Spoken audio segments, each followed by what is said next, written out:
आज के इस वीडियो में आप सब लोग का स्वागत है। आज के इस वीडियो में हम लोग क्लास 10 के गणित का जो चैप्टर 6 है, चैप्टर का नाम है त्रिभुज। और त्रिभुज का हम लोग प्रमेय 6.3 को पढ़ेंगे और समझेंगे और इसका हम लोग प्रूफ करेंगे। मतलब इस प्रमेय को हम लोग बोलते हैं ए समरूपता। प्रमेय जो 6.3 है इसको किस नाम से जानते हैं? ए समरूपता, मतलब एंगल एंगल एंगल सिमिलरिटी। इसमें जो प्रमेय दिया हुआ है इसको हम लोग क्या करेंगे, यहाँ पर प्रूव करेंगे, जो कि 5 मार्क में पूछा जाता है। यहाँ पर दिया है क्या, यदि दो त्रिभुजों में, क्या बोला है, दो त्रिभुजों में, तो सबसे पहले हमें दो त्रिभुज बनाना पड़ेगा। तो दो त्रिभुज बना लेते हैं। यहाँ पर इस त्रिभुज का नाम दे देते हैं ए बी सी। ये पहला त्रिभुज हो गया। अब बोला दो त्रिभुज था, एक और त्रिभुज बना लेते हैं, इसका नाम दे देते हैं D E F.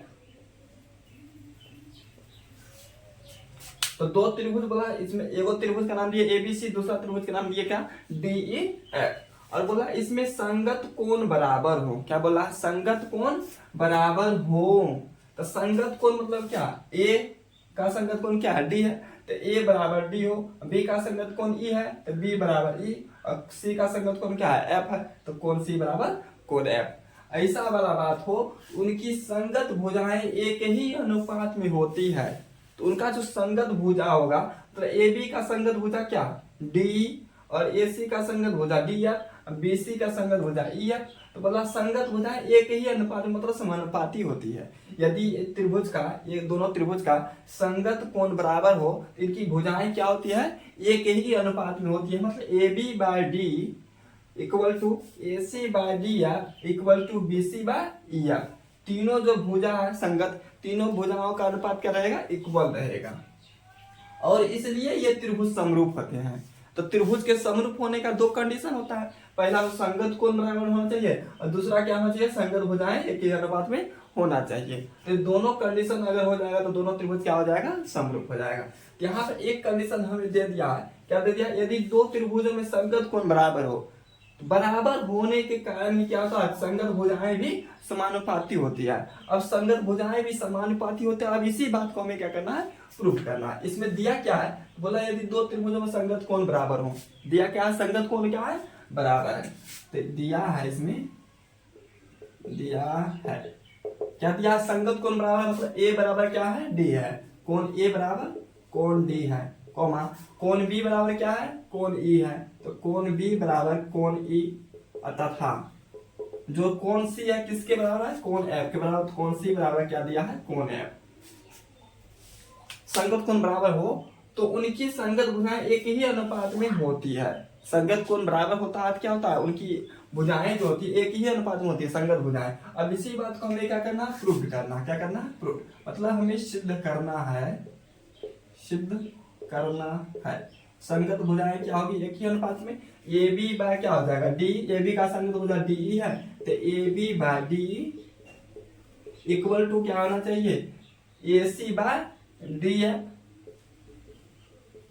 Equal to क्या होना चाहिए, b C by E f. ये तीनों जो संगत भुजाएं इसका अनुपात क्या होना चाहिए, इक्वल होना चाहिए। अगर ये दोनों कंडीशन हो जाएगा तो क्या होगा, त्रिभुज समरूप होता है। दोनों कंडीशन होता है तब त्रिभुज क्या होता है, समरूप होता है। तो एक कंडीशन हमें दे दिया, संगत कोण बराबर है, तो दूसरा कंडीशन में सिद्ध करना है कि संगत भुजाएं क्या होगी, एक ही अनुपात में होगी।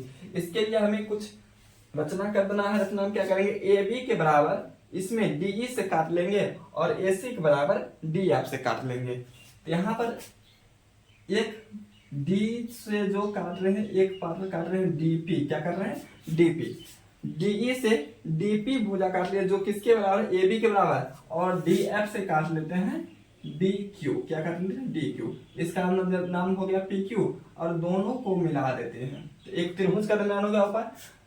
तो यहाँ पर क्या किया है, डीपी बराबर क्या काट लेते हैं, एस ए बी, डीपी बराबर, डीपी बराबर क्या काटा, ए बी, तथा डी क्यू बराबर क्या काटा, ए सी।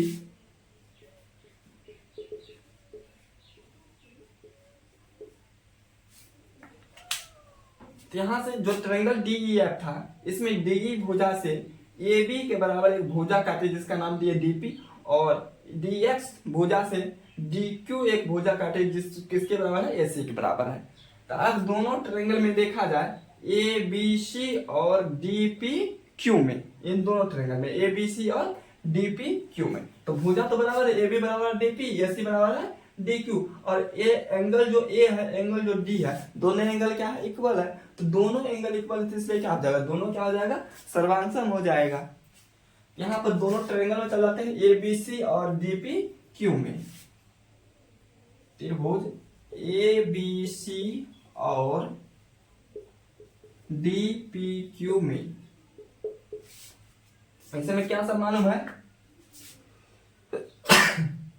AB बराबर क्या मालूम है, DP, तो लिखेंगे AB बराबर DP, कोमा AB बराबर DP है, उसका AC बराबर क्या है, DQ है, AC बराबर DQ तथा तीसरा जो है, तीसरा क्या है, कोण A किसके बराबर है, कोण D के बराबर है, तो कोण A बराबर है कोण D।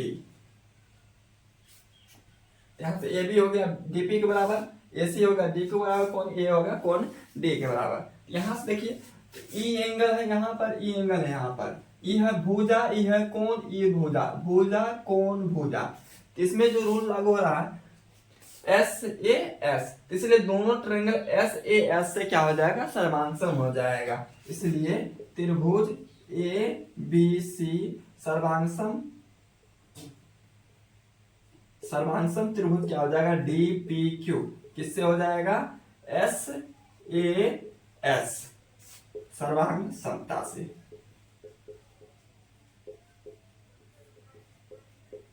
SAS सर्वांग समता का प्रयोग से क्या हो गया, दोनों त्रिभुज क्या हो गया, सर्वांगसम हो गया। और दोनों त्रिभुज सर्वांगसम मतलब CPCT से इसका सब अंग क्या हो जाएगा, इक्वल हो जाएगा। CPCT का मतलब क्या होता है, congruent part of corresponding angles, मतलब कोरोस्पोंडिंग ट्रायंगल्स।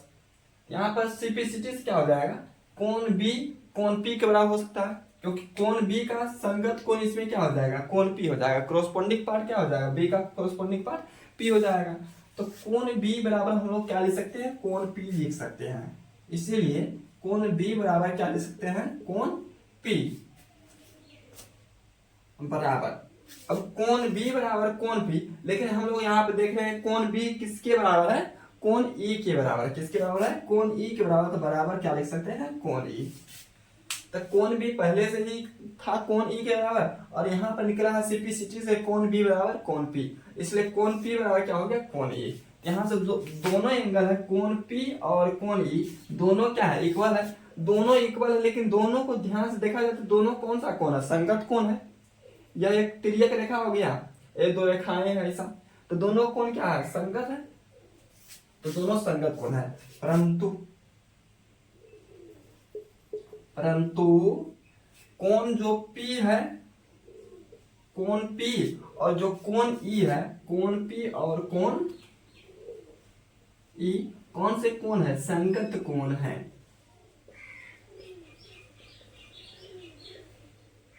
कोण P और कोण E क्या है, संगत कोण है। अब दोनों संगत कोण है, लेकिन दोनों संगत कोण क्या है, इक्वल है। और संगत कोण बराबर कब होता है, जब रेखाएं क्या होती है, समांतर होती है। रेखाएं क्या होती है, समांतर। इसलिए यहाँ हम लोग देख सकते हैं PQ समांतर क्या हो जाएगा, EF। इसीलिए PQ समांतर क्या हो जाएगा, EF। क्यों हो जाएगा, क्योंकि रेखाएं एंगल क्या है, संगत, और दोनों संगत कोण बराबर है। दोनों संगत कोण बराबर कब होगा, जब रेखाएं समांतर होगी। इसलिए हम लोग देख सकते हैं PQ समांतर EF। अब किस ट्रायंगल पर पहुंच गए, PQ समांतर EF किस ट्रायंगल में है, DEF में है। तो DEF में PQ समांतर EF है, तो थेल्स प्रमेय का यूज होगा इसमें। थेल्स प्रमेय से क्या हो जाएगा, DP बाय पूरा लिख सकते हैं D, DP बाय पूरा DE, और DQ बाय पूरा क्या लिख सकते हैं, DF।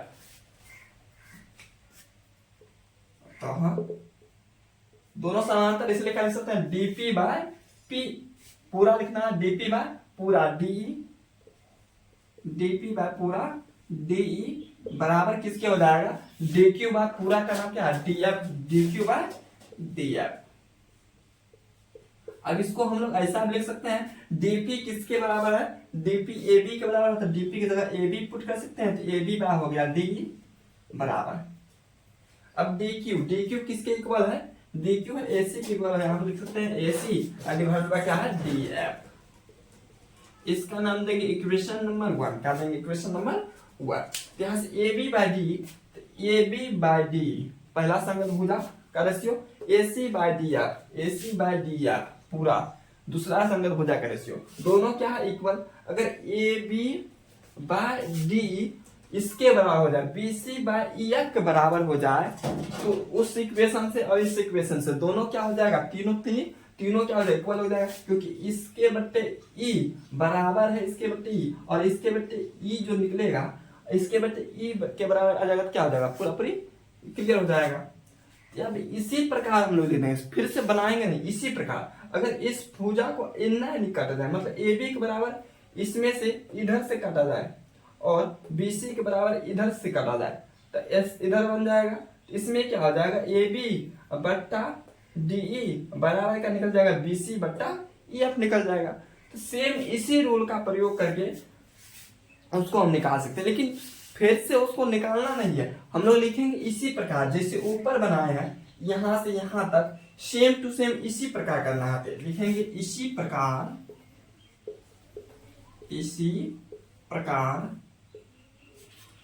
A B by D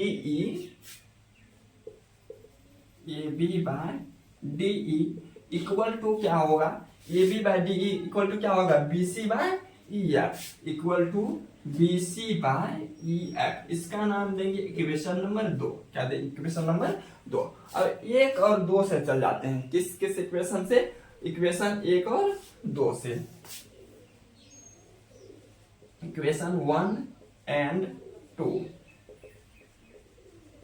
equation 1 और 2 से जाएं, इसमें ए बी बाय डी बराबर है A C by D F, इसमें है A B by D equal to B C by E F, मतलब तीनों क्या है एक दूसरे के बराबर है, 1 और 2 से क्या हो जाएगा, तीनों एक दूसरे के बराबर। तो यहाँ से ए बी बट्टे डी किसके बराबर था, ए सी बट्टे डी एफ के बराबर, और ए बी बट्टे डी किसके बराबर यहाँ पर निकला है, बी सी बट्टे ई एफ के बराबर। ए बी बट्टे डी किसके बराबर है, बी सी बट्टे ई एफ के बराबर। इस प्रकार ये तीनों क्या हो गया एक दूसरे के इक्वल हो गया। तो यही बात हमें प्रूव करना था, A B by D equal to A C by D F equal to B C by F, same to same result निकलेगा। इस प्रकार हम लोग प्रमेय 6.3 को प्रूव कर सकते हैं। यहाँ हो गया ये प्रूव्ड। उम्मीद करते हैं कि तो प्रमेय 6.3 है, इसका प्रूफ आप लोगों को समझ आया होगा। अब इससे अगला जो थ्योरम है 6.4, इसको हम लोग नेक्स्ट वीडियो में क्लियर करेंगे।